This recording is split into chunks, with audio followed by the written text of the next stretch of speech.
Olá para você que nos acompanha neste momento do nosso encontro semanal aqui no Conhecimento da Fé. Uma alegria poder entrar aí na sua casa, onde você está, para juntos crescermos na fé cristã através da catequese, do aprofundamento no conhecimento da Sagrada Escritura e de temas que fazem parte do nosso dia a dia na comunidade cristã. Uma alegria podermos entrar aí no seu trabalho, na sua casa, nesse dia especial do nosso Conhecimento da Fé. Começando um novo ano, agradecemos a Deus a oportunidade de reescrevermos a nossa história a partir daquilo que Ele nos concede, a experiência da fé na pessoa de Jesus Cristo. Lembrando que o nosso programa é feito com muito carinho para você. Convide mais pessoas para acompanhar o Conhecimento da Fé nesse ano de 2025, para a gente ter mais encontros como este que nós estamos iniciando nesse momento. Vamos pedir a bênção, a proteção do Divino Pai Eterno.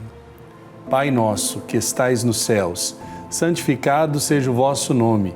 Venha a nós o vosso reino, seja feita a vossa vontade, assim na terra como no céu.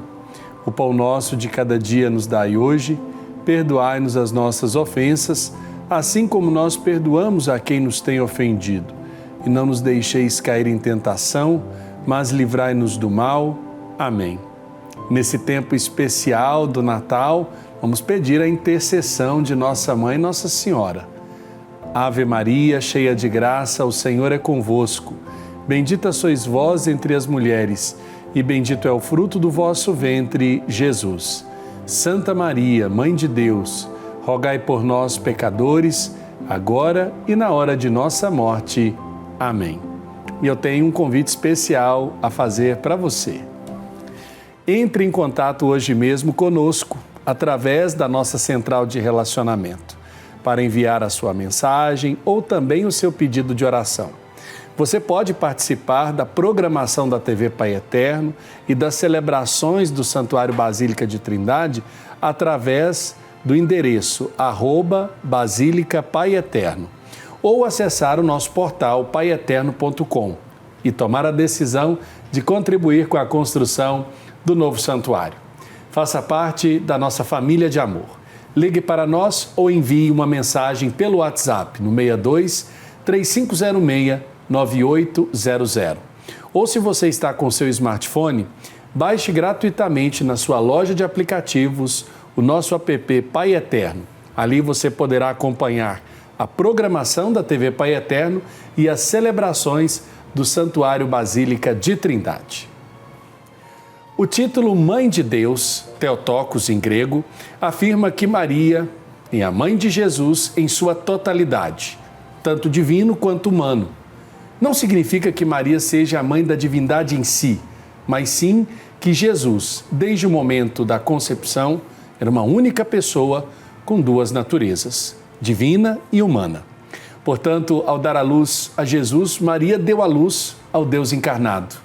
Este dogma foi proclamado no Concílio de Éfeso em 431 d.C., para combater heresias, ensinamentos equivocados que separavam as duas naturezas de Cristo. Mas para aprofundarmos mais sobre esse tema, eu tenho a alegria de contar com dois convidados para o programa Conhecimento da Fé de hoje.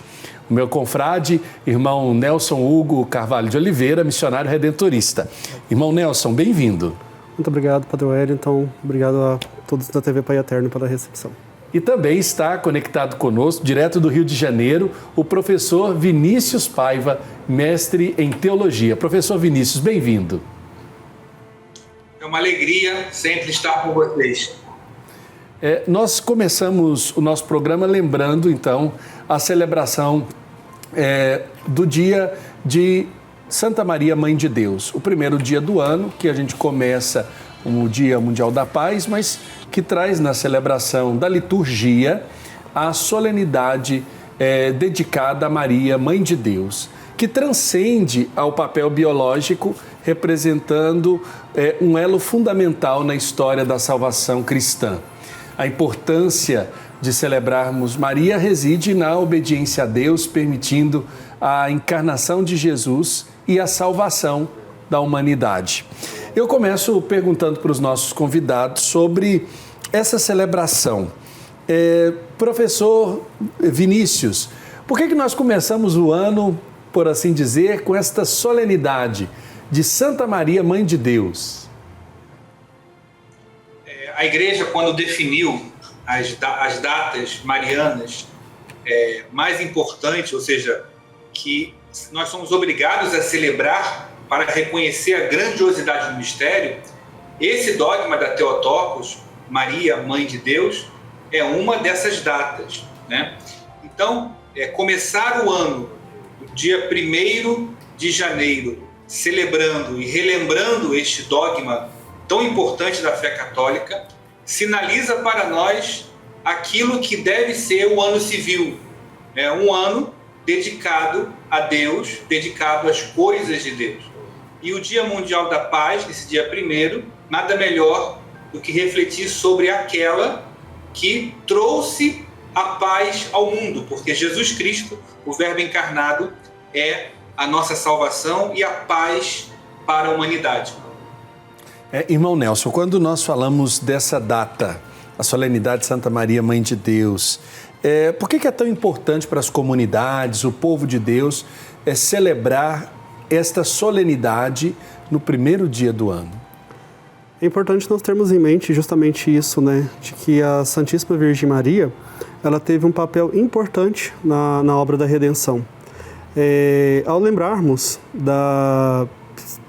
do papel de Maria na história da salvação, nós somos chamados também a compreender que, se queremos viver bem a nossa vida, se queremos viver bem o discipulado, nós temos um ideal, nós temos um modelo. Claro que o primeiro ideal de todo cristão é a própria figura de Jesus Cristo, mas nós também olhamos para aquela que viveu de modo mais perfeito e de modo mais unitivo a vontade de Deus em sua vida. Nós temos a figura da Santa Mãe de Deus.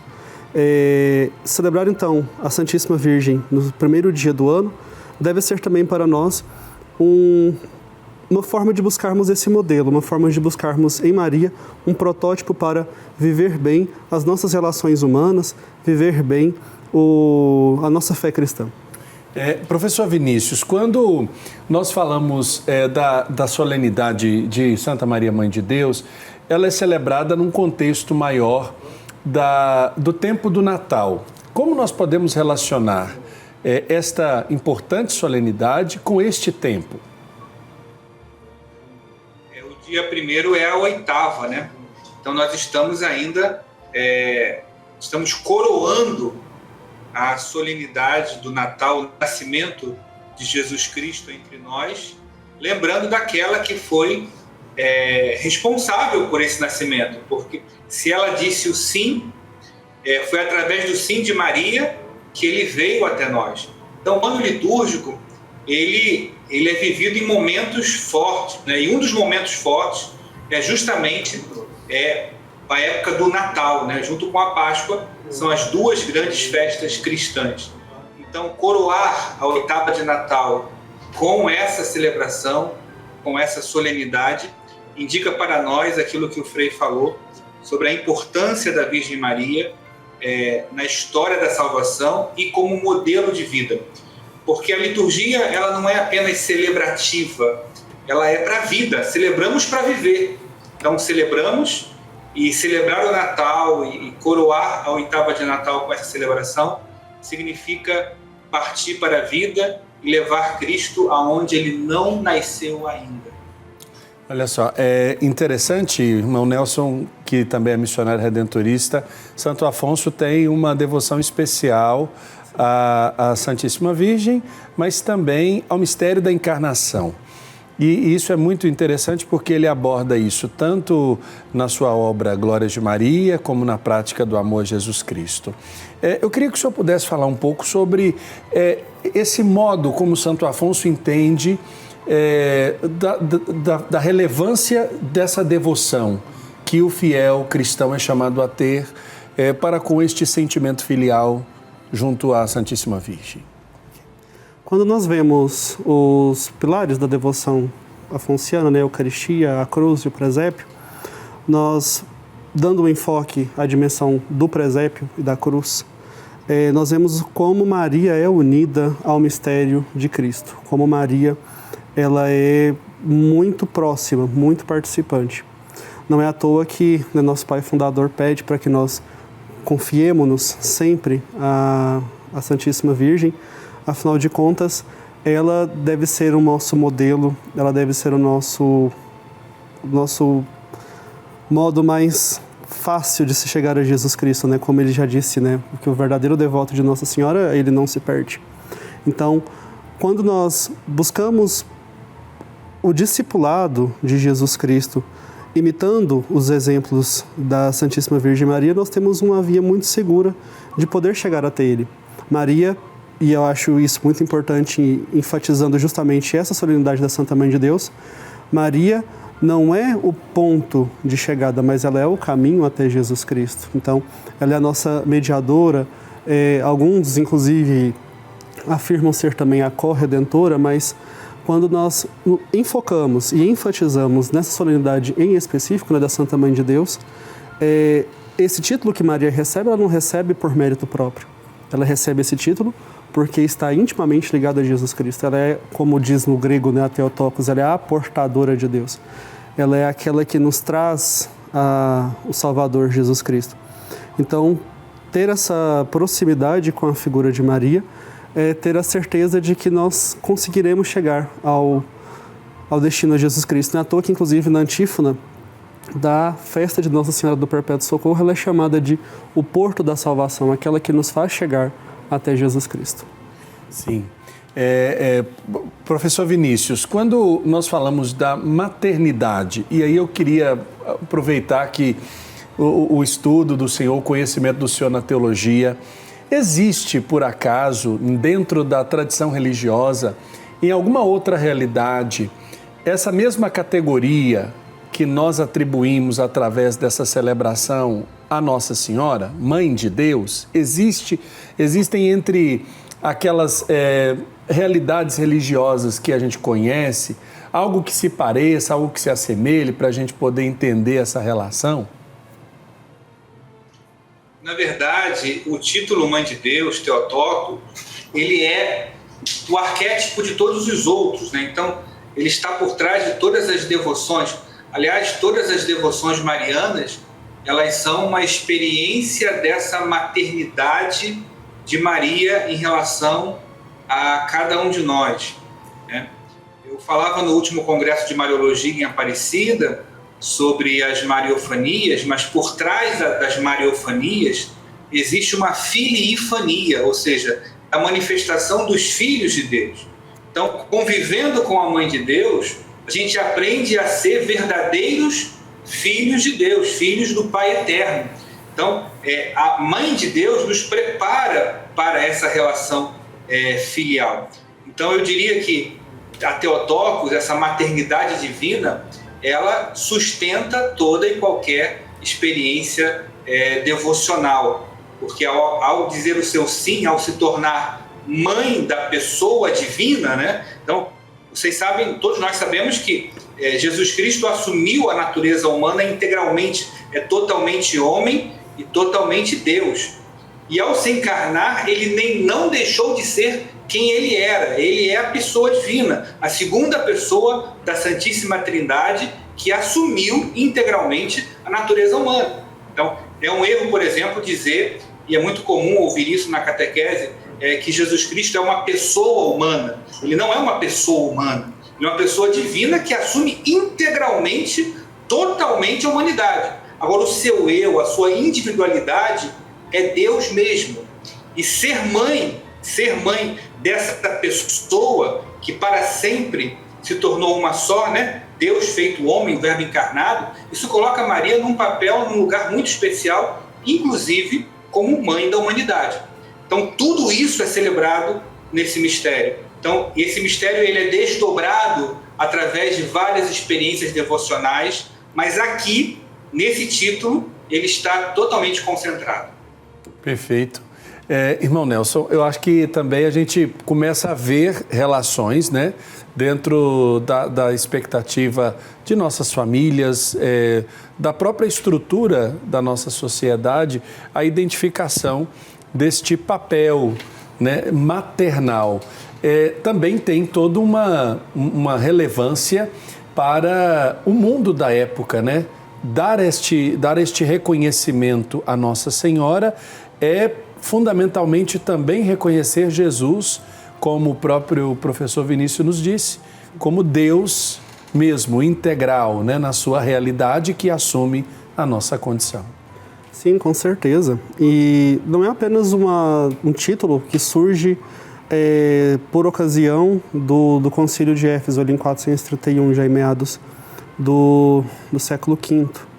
Já existem alguns papiros antigos, ali por volta do século III, mais ou menos, no Egito, que afirmam essa maternidade divina de Maria, né? Uma das orações mais antigas marianas, né? A vossa proteção nós recorremos, Santa Mãe de Deus.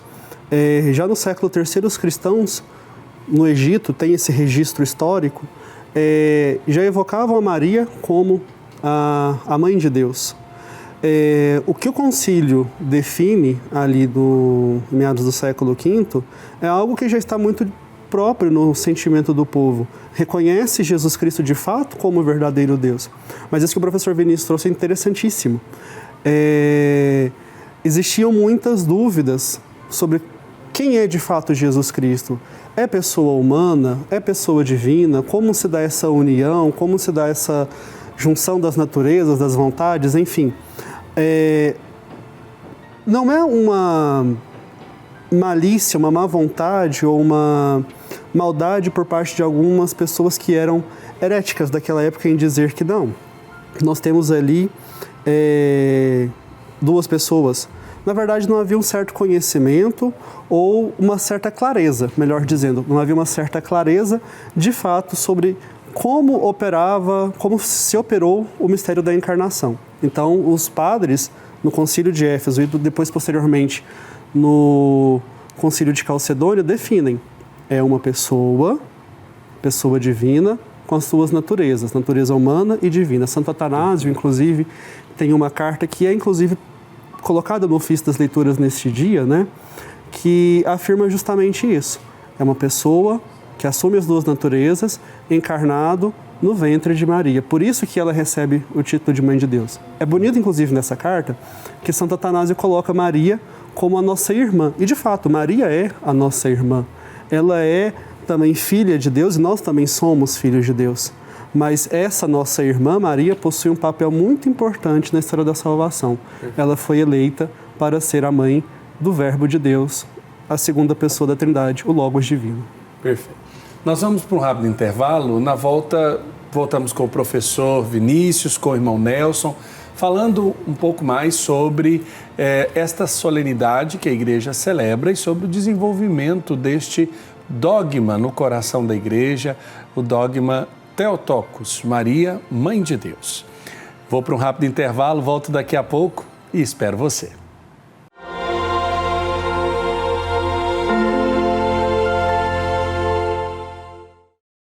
Conhecimento da Fé está de volta. Uma alegria poder entrar na sua casa e no seu trabalho, onde quer que você esteja, acompanhando este encontro especial para conhecermos um pouco mais da nossa fé.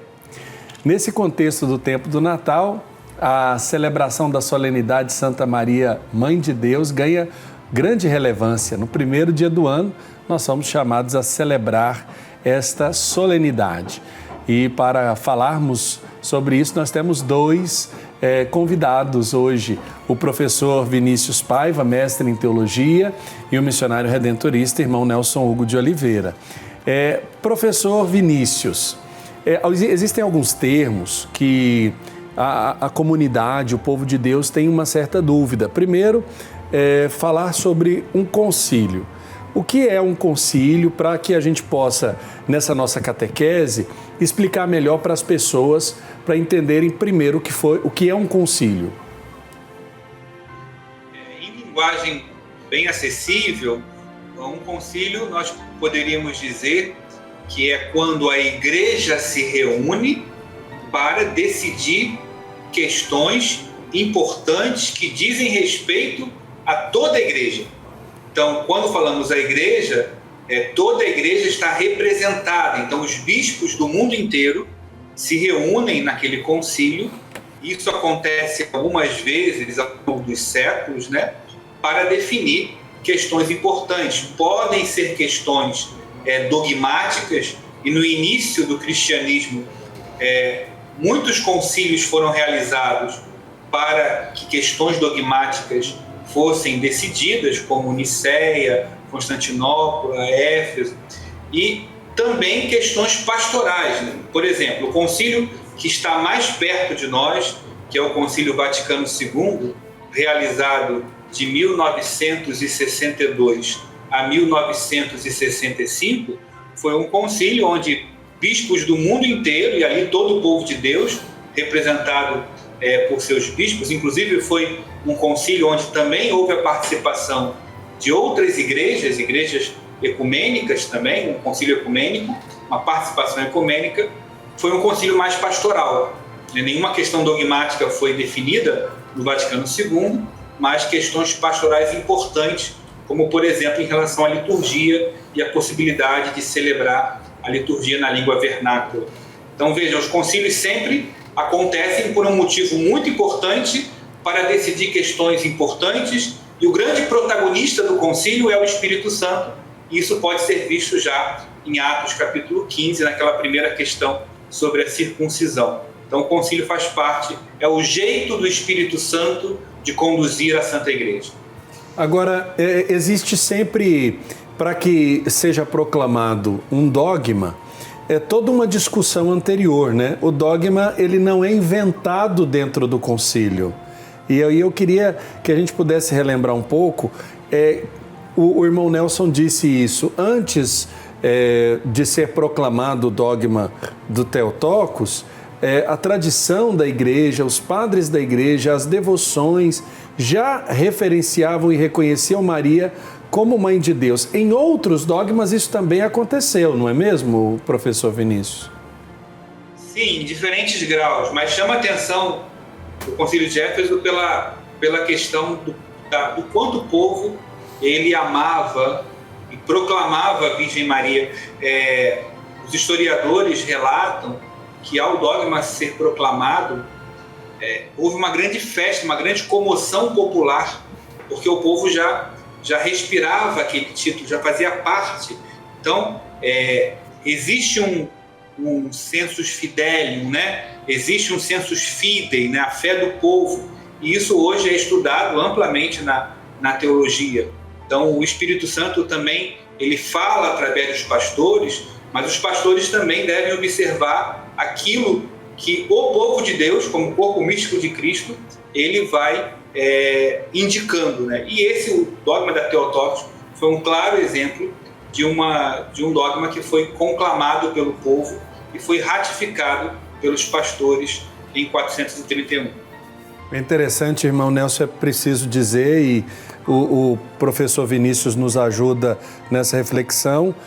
O concílio vem para ratificar uma verdade de fé, amadurecer a reflexão teológica, trazer um ensinamento seguro, mas antes disso haviam erros. O senhor citou, eu queria que o senhor pudesse dizer o que havia nesse contexto, quais eram os erros mais frequentes antes da proclamação do dogma de Maria, Mãe de Deus, no Concílio de Éfeso.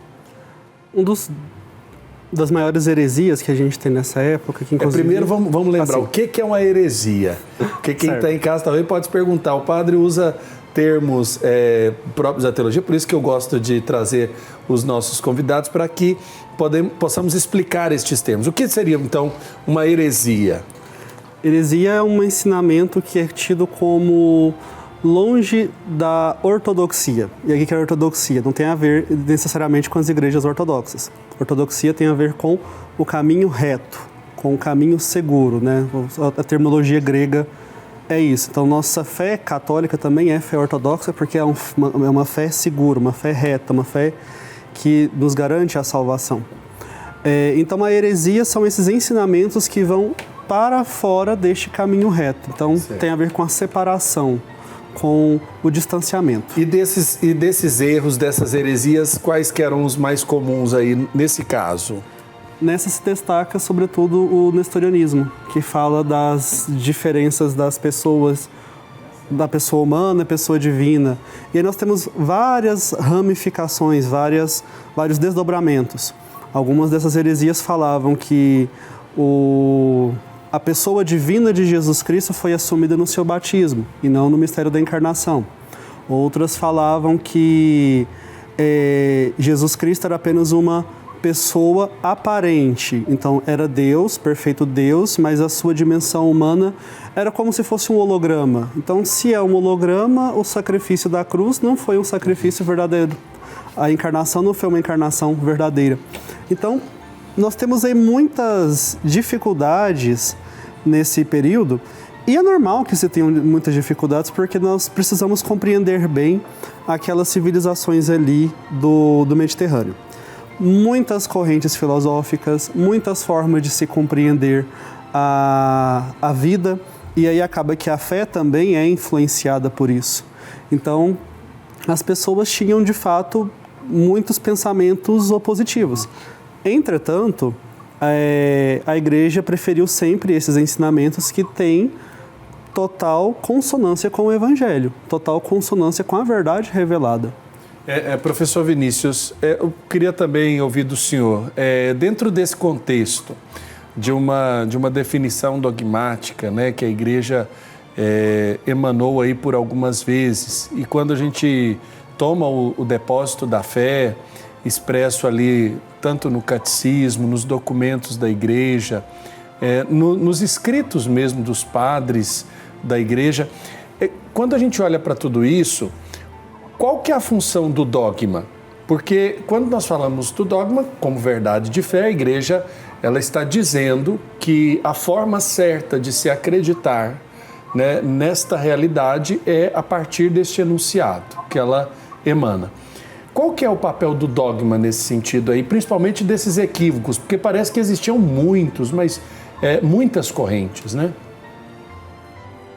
Eu costumo dizer que o dogma ele ilumina a nossa caminhada de fé. Por exemplo, se nós entrarmos numa sala ou num quarto escuro, você tem a opção de acender a luz ou não acender a luz. Se você não acende a luz, o risco de você acertar onde está determinado objeto é muito grande. Quando você acende a luz, você consegue enxergar aonde está cada coisa. Não é a luz que coloca o objeto no lugar, ele está lá, ele é assim, ele está ali.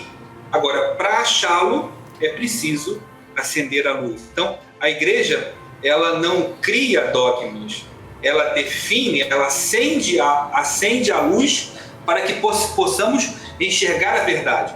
No caso da Theotokos, e aqui vale um recado, porque isso, as heresias, né? A heresia é a maneira errada de falar ou de pensar a respeito de uma verdade de fé. A heresia ela continua hoje de outras maneiras. Por exemplo, em relação a Theotokos, a contraposição era qual era? Era que ela não era Theotokos, ela era Christotokos, ela era mãe de Cristo. Ora, não é errado falar que Maria é mãe de Cristo, mas naquele contexto, ao chamá-la de Christotokos, era para dizer, não, ela é só a mãe de Cristo, ela não é mãe de Deus, porque ela não veio na frente de Deus. Deus não nasceu dela. Ora, isso é muito óbvio que Deus não nasceu de Maria. Maria não é anterior à Santíssima Trindade. Agora, quando a Igreja acende a luz, ou define o dogma, ela fala, espera lá, ela não veio antes de Deus, ela não é deusa, mas esse Deus eterno, desde sempre, na sua segunda pessoa, são 3 pessoas, um único Deus, esse Deus se dignou vir até ela e se tornar Jesus Cristo, se encarnar. E como não há 2 pessoas, uma única pessoa divina que assume a natureza, a partir daquele momento, sim, ela é efetivamente a mãe de Deus. Porque Deus não veste a roupa humana. Ele se torna humano para sempre. Para sempre. Hoje, na glória da Trindade, está lá. A segunda pessoa da Trindade é Jesus Cristo, totalmente homem, totalmente Deus. Então, acender a luz com o dogma é apenas para a gente conseguir enxergar o que naturalmente, sem a luz acesa, a gente não compreenderia. Então, esse é o papel do dogma. Temos que ter cuidado, porque no nosso linguajar hoje, a gente acaba contrariando o dogma da Theotokos quando não presta atenção nessa dimensão e nas consequências do dogma. Por exemplo, uma das consequências muito combatidas era ligada à redenção. Porque se ele não é Deus, se ele não é o Verbo encarnado, quem morreu na cruz foi só a parte humana de Cristo, porque Deus não pode morrer.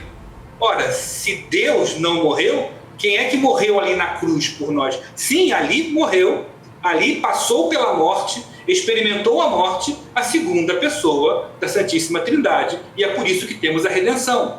Então veja que uma coisa leva a outra. Por isso a igreja tem que acender a luz.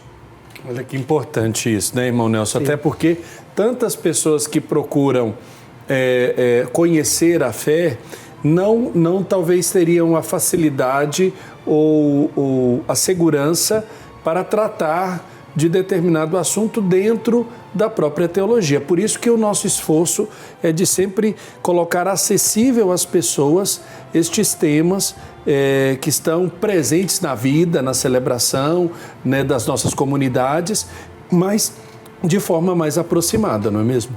Sim, com certeza. Eu lembro, inclusive, no ano passado, na graduação em Teologia, a nossa professora, a irmã Raquel, trabalhando conosco Cristologia, e o quanto era importante na Cristologia conhecer essas formulações dogmáticas que às vezes a gente pensa assim, não, mas são formulações dogmáticas que têm a ver com Maria. Pelo contrário, tanto o dogma da Theotokos quanto da Imaculada Conceição, o dogma da Assunção de Maria, eles fazem referência principalmente a Jesus Cristo. E é em previsão dos méritos de Cristo que ela é chamada de Mãe de Deus, como diz a própria formulação do dogma da Imaculada. Sim. É em previsão dos méritos que ela é chamada de Imaculada, e é em previsão da morte e ressurreição de Jesus Cristo que ela é assunta aos céus, ela é elevada aos céus. Então é importante a gente ter essa clareza e essa facilidade também em saber conversar na linguagem do povo, conversar na linguagem simples, mas que não seja simplória, para que ajude o pessoal a crescer cada vez mais no conhecimento da fé, conhecer cada vez mais aquilo que nos orienta e dá sentido à nossa prática, à nossa vivência. Professor Vinícius, o senhor tem, na sua experiência, acompanhado o trabalho da Academia Marial de Aparecida. Eu queria que o senhor pudesse falar a função, por exemplo, de um ambiente como esse da Academia Marial para ajudar as pessoas, os cristãos, católicos e também os de outra denominação, a compreenderem melhor, por exemplo, estas realidades da nossa fé que estão emanadas, por exemplo, também nos dogmas. Então, lá na Academia Marial, nós temos um trabalho importante, que é justamente isso que o Frater falou, de tornar acessível esse conhecimento. Lá nós temos a maior biblioteca de Mariologia do Brasil, e nos congressos de Mariologia que nós realizamos, a gente procura oferecer teologia, mas uma Mariologia que sirva para a vida, né? Então, as pessoas, elas têm, uma coisa que eu falo sempre, não podemos deixar de lado a experiência marial, ou seja, a experiência que o devoto faz da Virgem Maria, faz de Jesus Cristo, e é a partir dessa experiência que a gente desenvolve a nossa teologia e explica para a pessoa, por exemplo, a pessoa chega perto da imagem da Virgem Aparecida, ou chega perto da imagem do Divino Pai Eterno, ou qualquer outra imagem, faz a sua oração, faz a sua prece, é atendido, e a pessoa sai com a certeza de que ali existe uma comunicação direta com Deus, com a Virgem Maria, e cabe ao teólogo depois explicar para ela que isso se dá através da mediação, do único mediador que é Cristo, que a intercessão de Maria é uma mediação participada, assim como a dos santos. Então veja, a experiência o povo faz. Cabe a nós formar católicos e formar leigos, sou leigo, também formar religiosos e padres, para que consigam explicar essa experiência marial em linguagem teológica, mas uma linguagem teológica acessível. A fé do povo é a referência da Mariologia que nós fazemos, por exemplo, em tudo lá na Academia Marial de Aparecida. Perfeito. Irmão Nelson, lá na teologia, como vocês estudam estas realidades dentro dessas emanações do dogma, né? Não somente do dogma mariano, mas aí as verdades da fé na teologia. Os temas na academia, eles são trazidos para que vocês tenham condições de levar isso ao povo de Deus, a partilhar nas comunidades. Como é que a academia trata de temas como esse?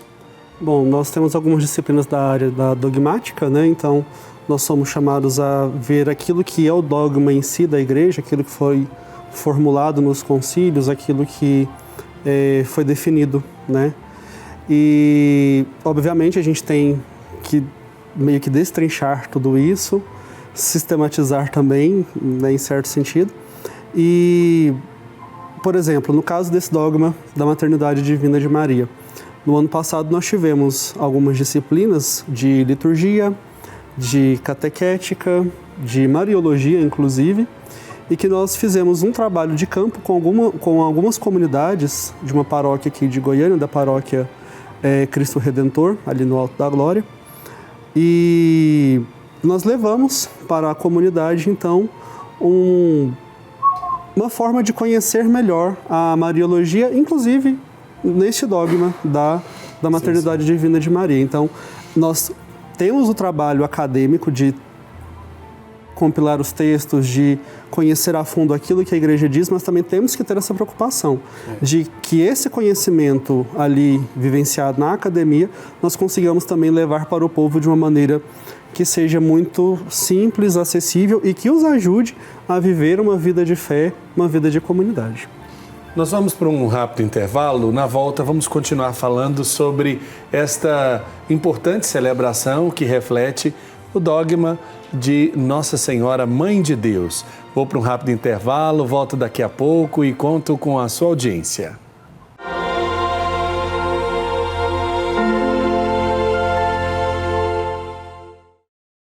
Estamos de volta com o Conhecimento da Fé desta semana, iniciando um novo ano e trazendo a reflexão da solenidade de Santa Maria, Mãe de Deus, celebrada hoje, dia 1º de janeiro.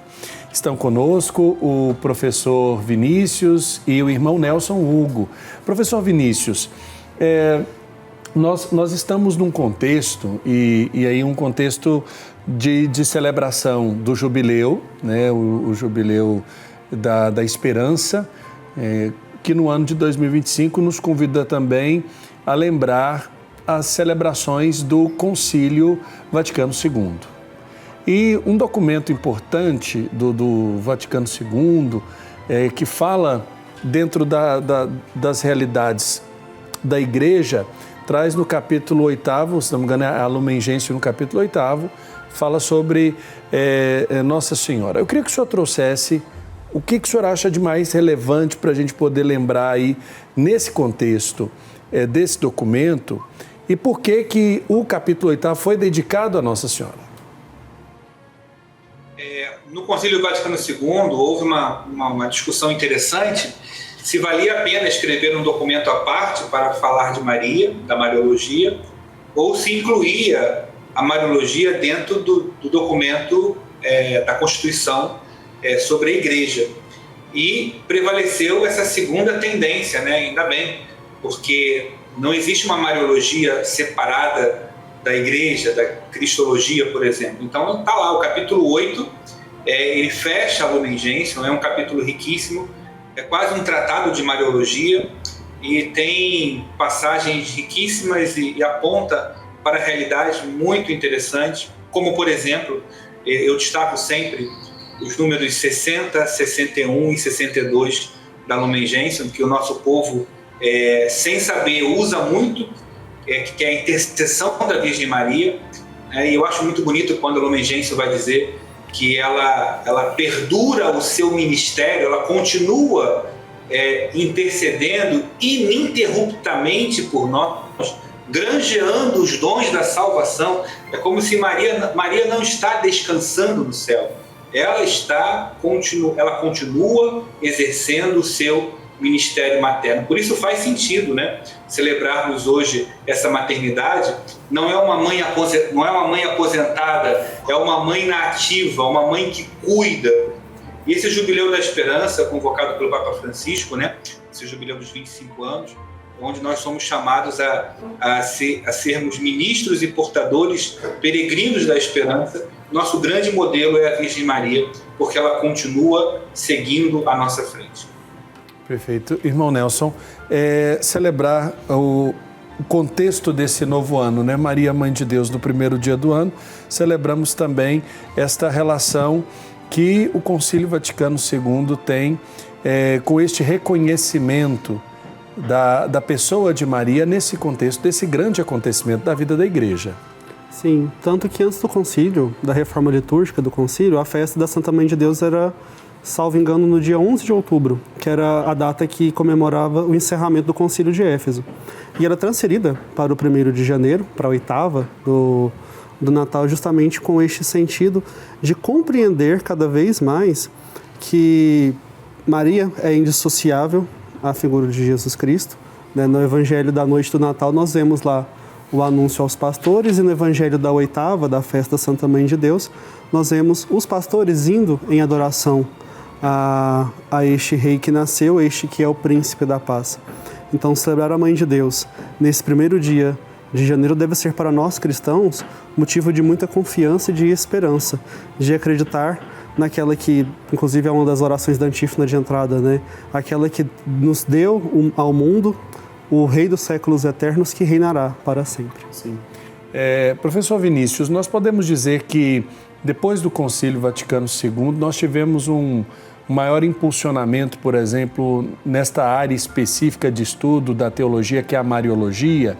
E aí eu pergunto isso justamente por iniciativas como a da pós-graduação em Mariologia, da Academia Marial e da Faculdade Deoniana, e tantas outras realidades de estudo, tanto partindo do estudo das teses dos Santos Padres, dos documentos, mas também da devoção popular, das expressões de fé que são tão fortes para o povo em geral. E aí, se nós fôssemos falar detalhadamente, como o senhor disse, das manifestações marianas, né? Poderíamos ficar aqui horas para detalhar cada expressão de devoção e de fé do nosso povo à Virgem Maria. Do ponto de vista histórico, eu não diria que foi logo após o Concílio Vaticano II, porque nós tivemos aí 10 anos de um certo apagão mariológico, né? Então, acho que o Concílio Vaticano II demorou um tempo para ser assimilado, né? Então, causou um pouco de choque, né? Mas a partir da Marialis Cultus, por exemplo, de São Paulo VI, em 74, aí sim, aquela Mariologia rica da Lumen Gentium começa a ser entendida, começa a ser explicada. Aí depois veio a Redemptoris Mater de São João Paulo II, em 87. Então eu diria que a partir de 74, sim, começa um movimento muito importante de Mariologia. E hoje a Mariologia é uma disciplina estabelecida e até me preocupa, né? Porque às vezes é preciso buscar uma Mariologia que seja equilibrada, né? A gente tem hoje no mercado digital, por exemplo, algumas Mariologias que são maximalistas, que não estão no pé no chão. Então, sim, cresceu bastante e hoje deve-se buscar uma Mariologia equilibrada, em sintonia com a fé da Igreja, né? Sem dissociar Maria de Cristo, nem dissociar Maria da Igreja. Então isso é importante, cresceu bastante e hoje é um ramo de grande interesse. Agora, o senhor citou aí uma série de possibilidades que a gente tem, por exemplo, principalmente no mercado digital. E eu queria não sair disso, mas orientando quem está nos acompanhando nesse momento, né? Quando uma pessoa deseja estudar ou conhecer essa determinada realidade da teologia, essa disciplina da Mariologia, qual que seria um caminho, um itinerário mais tranquilo e factível, né, ao alcance do nosso povo para começar, por assim dizer, a entrar nesta disciplina com maior segurança, sem ser exagerado ou equivocado esse estudo? Eu sempre digo que o papel dos santuários são importantíssimos, é importantíssimo. Então, por exemplo, em Aparecida tem a Academia Marial de Aparecida, que tem um trabalho importante.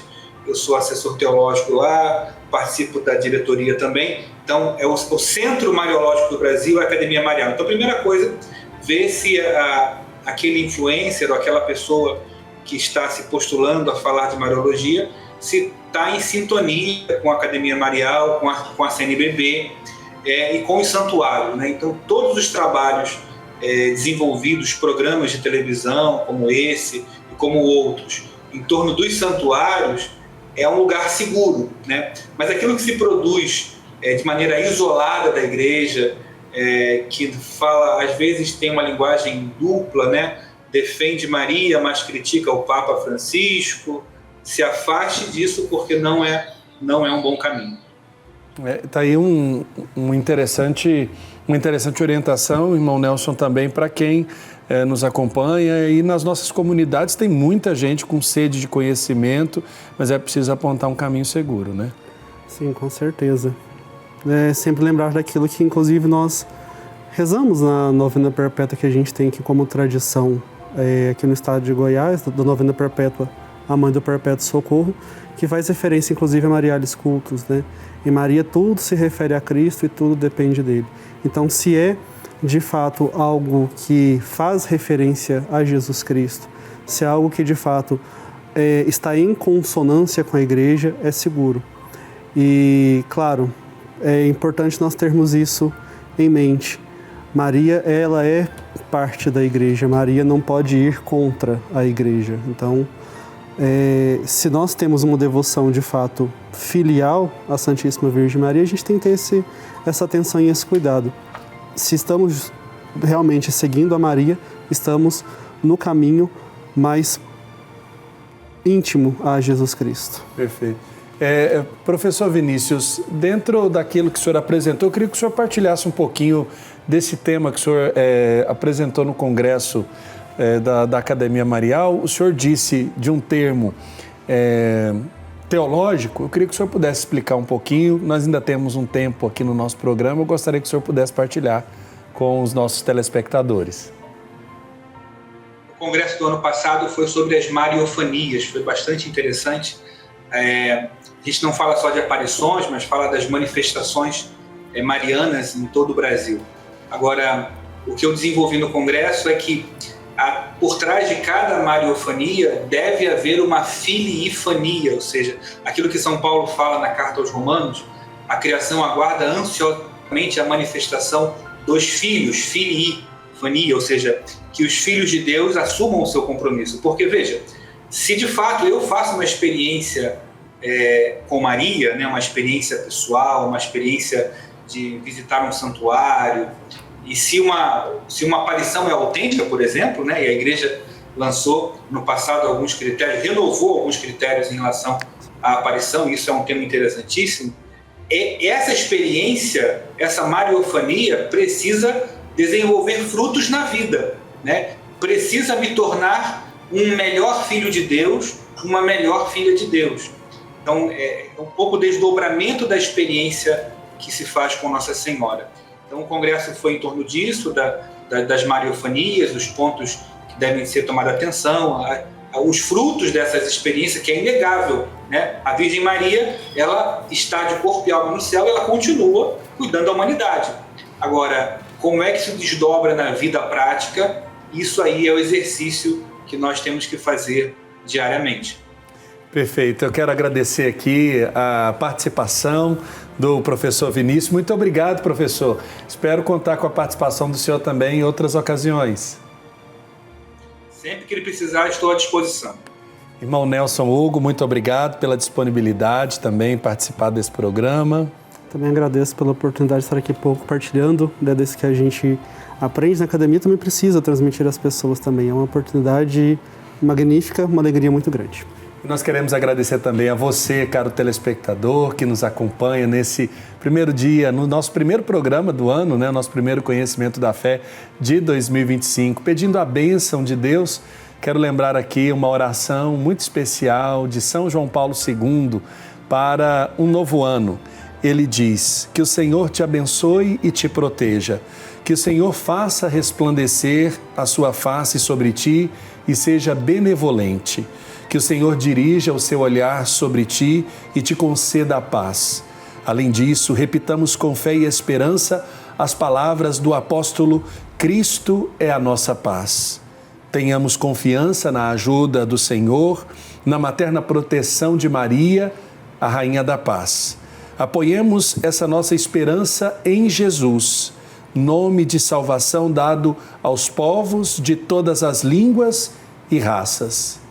Confessando o seu nome, caminhemos juntos para o rumo definitivo de nosso futuro, certos de que não ficaremos desiludidos se confiarmos no Santíssimo Nome de Jesus. O Senhor esteja convosco, Ele está no meio de nós. Por intercessão de Santa Maria, Mãe de Deus, abençoe-vos o Deus Todo-Poderoso, Pai, Filho e Espírito Santo. Amém.